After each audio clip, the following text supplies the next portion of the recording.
I remember I did this discussion with Mami Grace on her show about what Jesus said about Prophet Muhammad. When you look at Deuteronomy 18:18, Moses had already prophesied that a prophet will come. Okay. And that prophet shall be like unto you. And I'll put my words in his mouth, and he will tell them all that I have commanded him. Deuteronomy chapter 18, verses 18. Okay. And this particular, verse, when you look at Deuteronomy chapter 34, verses 10, it is written that there arose not a prophet in Israel like unto Moses, whom the Lord knew face to face. And Deuteronomy 18:18 said, the prophet that will come will be like you, Moses. First of all, he contradicted himself in so many ways. He started by saying that they don't need a Bible. They, the Muslims, don't need a Bible. Yet he ended up quoting passages in the Bible to authenticate Muhammad. In fact, the Quran enjoins Muslims to believe in the Bible. So it is false for him to say they don't need a Bible. Quran chapter 2 verse 136, Surah Al-Baqarah, ayah 136, Surah Al-Nisa, ayah 136. The Quran challenges Muslims to believe in the previous books. The Torah, that's the books of Moses, the Zabul, the Psalm, and the Injil, the Gospel of Jesus. And you still need a Bible. In fact, without the Bible, the Quran makes no sense. For example, the Quran talks about Abraham sacrificing his son. Who is the son that Abraham sacrificed? The Quran talks about Adam and his wife, but the Quran doesn't mention the name of Adam's wife. It's only in the Bible we are told the wife of Adam is what? Eve.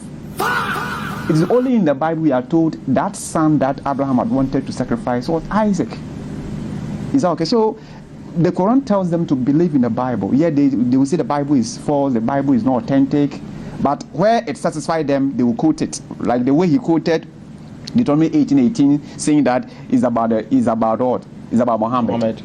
Deuteronomy 18:18 is not about Muhammad. Deuteronomy 18:18 is about Jesus. Jesus in John 5:46 says that Moses wrote about me and not Muhammad. And he gave the criteria. According to Deuteronomy chapter 34 verse 10, the criteria was that prophet Moses saw God face to face. And that prophet would be like what? Moses. Did Muhammad see God face to face? No. According to the Quran, Muhammad didn't see Allah. But Jesus in John 17 told us that he was in heaven with the Father. So he saw the Father face to face. And those things that he said, Jesus was Jesus got married. No, Muhammad got married just as Moses also got married. Those things can be satisfied by any of the prophets. Isaiah, all those prophets also got married, like the way Moses was. So that is not a unique criteria you can use to identify that prophet to come. So the criteria the Bible gives us is that Moses saw God face to face, and Moses performed miracles. Muhammad couldn't perform miracles. People challenged him to perform miracles. The only thing that he said was that his only miracle was that he was given the Quran. Jesus performed amazing miracles. Jesus saw the Father face to face. But I let Muhammad divided the moon into two. Oh, he doesn't know. Those things were, you see, he said that the New Testament was written many years after what? He doesn't know those ones. He said the New Testament. All those miracles that Muslims point to were written in the Hadith, not in the Quran. Yeah, so this Hadith that they point to, most of these fanciful miracles were recorded later in the Hadith. And this Hadith, he was accusing Christians that the New Testament was written many years after Jesus. It's not true. Jesus died around AD 30. The New Testament letters were written from between AD 40 to AD 100. So it was written within the first 50 years after Jesus died.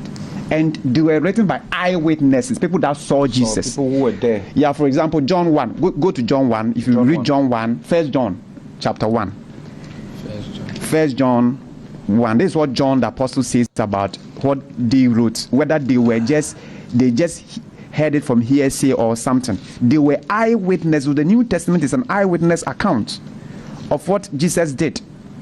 Okay, so John 1, this is what the Bible says. 1 John 1. 1 John chapter 1.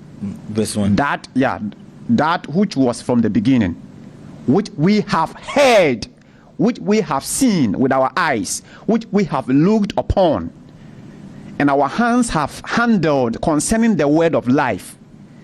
The life was manifested, and we have seen and bear witness and declare to you that eternal life which was with the Father and was manifested to us. This eyewitness testimony is not hearsay. Who wrote that one? Sahih al-Bukhari, John the Apostle, one of the disciples, which you the Muslims call the Sahabas. Is that okay? The Sahih Bukhari that Muslims point to, when was Imam Bukhari born? Bukhari was born 200 years after Muhammad died. Okay, so he was not. Yet everything about the life of Muhammad, they get it from Sahih Bukhari. When you take the Quran out, this is the second most authentic book in Islam. So all the miracles that they talk about, they get it from this Bukhari and Muslim and Ibn Majah and other hadiths. So when it comes to, in terms of authenticity, Muslims shouldn't talk about those things at all. Then he talks about the Quran. He was saying copies of the Bible were burned. Yes, by who? The Roman Empire. Were they Christians? No, they were not Christians. But in Islam, copies of the Quran were burned by who? Uthman. By Uthman. Was Uthman an enemy of Islam? No. There were many versions of the Quran. So they have to standardize the Quran. The original Quran has no vowels. If you bring the original Quran to this my sheikh, he cannot read. The Quran that they have today, they have the critical marks. The Dharma, those alphabet, those vowels, so that they can read it. And they revise the Quran. Those copies, all those variant copies were burnt. And today, we have about 6 major manuscripts of the Quran, the top copy manuscripts. The Samarkand manuscript, the Al-Hussein manuscript in Cairo. And this manuscript, scholars have studied it, and they are all different. We have different surahs. In fact, we have 2 major versions of the Arabic Quran today. Let me read. Where's my phone? Let me check.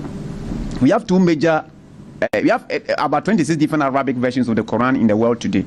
So my sheikh shouldn't talk about in authenticity. Today we are not talking about authenticity of the Bible and the Quran, but we have the washed Quran, then we have the halves Quran. He can tell me if I'm lying. We have the halves Quran, we have the washed Quran, and the Muslims will tell you, oh, they are just different readings, but it's a lie.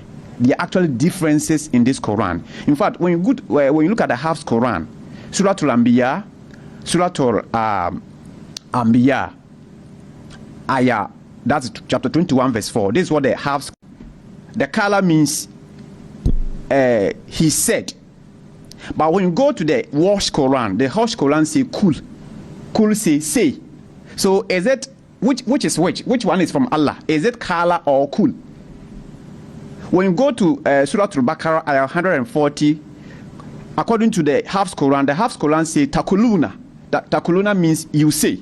But when you go to the washed Quran say yakuluna, they say. So you say so is it they say or you say? These are not English translation. These are Arabic Qurans. Muslims will hide this there, then they will talk about the Bible. And even when you come to the English Quran, the way they will use King James Version, NIV, the Christians are changing the Bible. When you read Quran chapter 3 verse 55, in this Yusuf Ali, it says, Allah said to Jesus, I will take you and raise you to myself. But the same Quran, Hilali Khan Quran, translated by two professors of University of Medina, this Quran says, Allah said to Jesus, I'll make you sleep and take you to myself. So which is which? Is this I will take you and raise you to myself? Or is it I'll make you sleep and take you to myself? So they all translate the Arabic in the Mutawafika. They all translate the Arabic differently. So you have a whole lot of problems in Islam. So you don't you shouldn't hide yours, then you talk about Christians. We have issues with the Bible, we admit it. But they all translate the Arabic in the Mutawafika. They all translate the Arabic differently. So you have a whole lot of problems in Islam. So you don't you shouldn't hide yours, then you talk about Christians. We have issues with the Bible, we admit it. But in Christianity, what we say is that none of the issues, none of the scribal issue that we had with the Bible destroyed the central message of the Bible.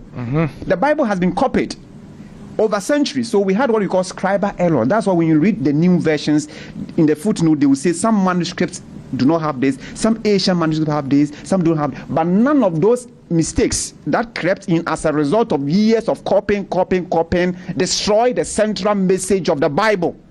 You can talk about ages where some passage will say 18 years, one will say 8 years, which is which. We admit some of them came in because of the copying. The same with the Quran.